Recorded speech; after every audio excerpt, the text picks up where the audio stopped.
Now in this lecture, let us discuss about grouping by method, which is of course a terminal method, where we want to group on a certain property and we want to count how many elements are in the respective groups.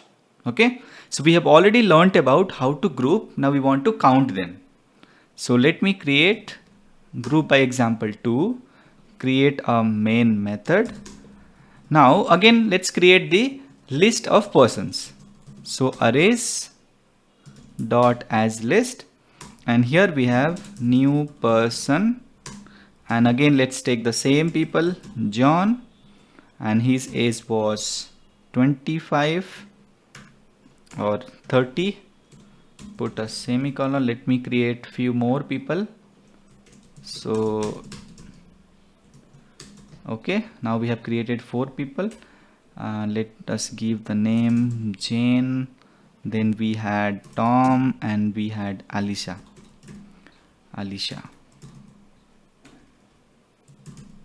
And now let me keep age as 25.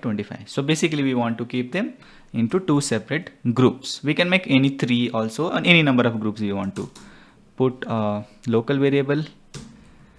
Now people dot convert into a stream, then collect, then collectors dot joining.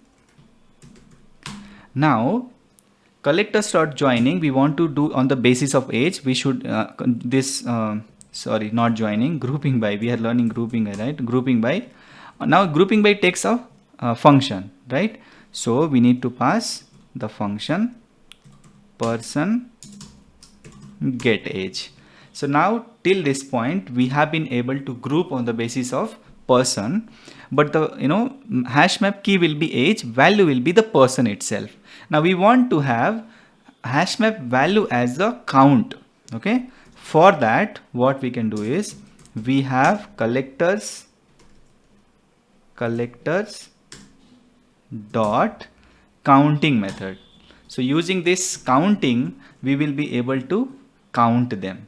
Okay, I believe, okay, inside the grouping it will be passed. Something was wrong, so it will go inside the grouping by. All right, now it looks fine. Store into a local variable. Now it is a map of integer comma long. Now integer is the age on which we have done the grouping. Long is the count. This collectors dot counting value will be stored in this long. Okay, let us print and see this. So this is count by age. So this, let us print that count by age. Save this. So press Ctrl Alt O to remove unnecessary imports. Save this and run this.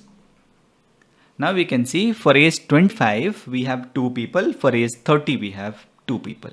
Now let me change this to 30. So now for age 30 we should see 3, and for 25 we should see 1, and expected we got the answer. So this is how we will be able to group the elements, and also we will be able to count them, how many per group the elements are present. Okay, remember that grouping by always returns a map. Now that map key and values will be based on what we are passing inside the grouping by, right? So this is the key and this is the value we are passing, right? If we don't pass the value, it will take the entire object. Okay.